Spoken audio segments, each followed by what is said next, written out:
Hey everyone, this is Hafiz. Welcome back to the channel. As requested, in this video I will show you how to play your favorite NDS games on your computer. Do remember to subscribe to this channel. We have just crossed 800 subscribers and we hope that you can help us reach 1000 subscribers by the end of the year. The Nintendo DS was launched in late 2004 and it became the #1 most selling video game console in history, selling over 154 million units worldwide. There were a total of 2,110 games released on the Nintendo DS. Some popular games released include New Super Mario Bros, Pokemon Black 2, Pokemon White, Mario Kart DS, and my favorite game Contra 4. In this video, I will show you how you can easily play your NDS games on your computer. The application is free and doesn't require you to install any software on your PC, and it works well on Windows operated PC.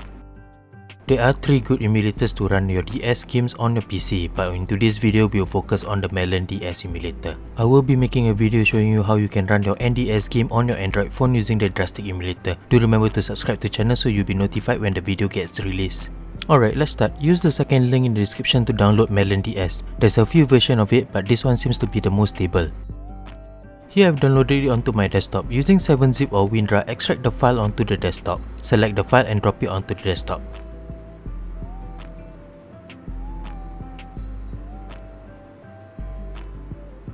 Next, you can go ahead and delete the zip file since we won't be needing it anymore.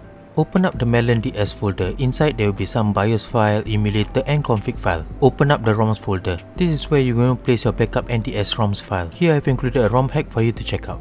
Getting your ROMs. ROMs are a digital backup copy of your original game. Nintendo DS ROMs will be in a .NDS format. I can't tell you exactly where to get the ROMs, but here are some ways. Firstly, you can use the NDS Dumper app on your modded 3DS to backup your original games. Another way is to just Google NDS ROMs. They are quite easy to find. Archive.org is also another good place to search. Here I have 4 backup ROMs. Copy the files and paste it onto the ROMs folder. Now let's go back to the root folder and run the emulator. Double click on the MelonDS. It will run automatically. Now click on File. In your ROMs folder, select the ROMs to load and click Open. Let's load the Pokemon White version. The intro video looks well, just like playing it on the physical DS. Let's speed up the intro. Firstly, let's do some screen layout configuration. Some games may require different screen configuration for a better playing experience. Click on Config, scroll down to Screen Layout. Here, select the screen that suits your gameplay. For Pokemon games, I prefer the horizontal format or the hybrid format. In this layout, screens are aligned next to each other. In the hybrid format, you are able to see both screens at the same time, with the left screen displaying the main focus screen, which can be your top or bottom screen. To swap the main screen, go to the screen layout, click on Swap Screen. Now our main screen is the bottom screen. There are some games that runs mostly on the bottom screen. Let's switch back to the top screen. Do play around with the settings to see what works for you.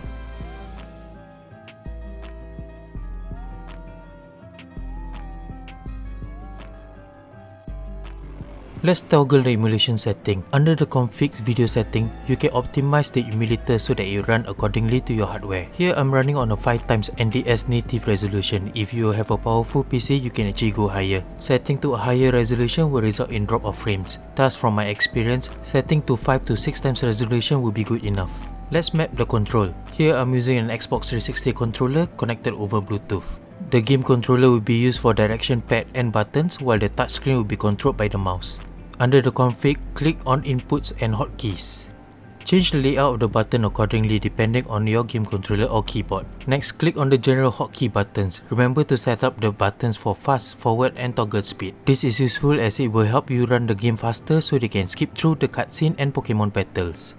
Let's test it out. All the controls are working, everything is responsive. FPS counter will be on the top left of the emulator. For smooth gameplay, maintain between 58 to 60 frame rate per second. Pressing the fast forward function will increase the frame rate, therefore making the game run faster. Saving your game. There are 2 ways to save your games on this emulator. Firstly is the in-game save settings. Most NDS games have save checkpoint or save function. Save accordingly as you would on the original hardware. The second save type is the save state. Using the save state function on the emulator will allow you to save at any time during the game.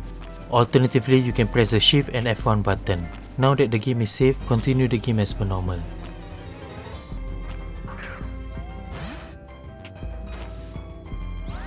To load state, go to File, go to Load State and select the slot to load.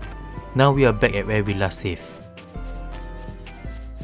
Let's load a new game. The best way to load a new game on this emulator is to close the emulator and reopen it again. Double click and open up MelonDS. Go to File, open ROM, select the ROM and press OK to load the new game. Let's load the Mario Kart DS. Released in 2005, Mario Kart DS is a sequel to the Mario Kart Super Circuit which was released on the Game Boy Advance. This is the third most popular game on the DS library, selling over 23.6 million copies. This game was a must-have if you own a Nintendo DS back in the day.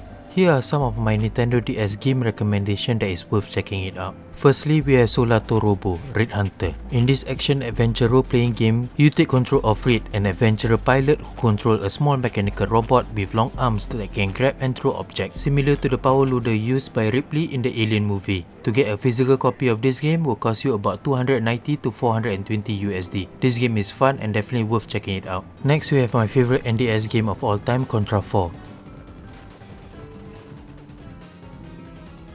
For this game, I recommend changing the screen layout to vertical as this game makes use of both top and bottom screen at the same time. The gameplay is similar to Contra Alien Wars which was released on the Game Boy Advance, and just like that game, this game can be very challenging but fun at the same time. The player moves from one screen to another screen using the grappling hook.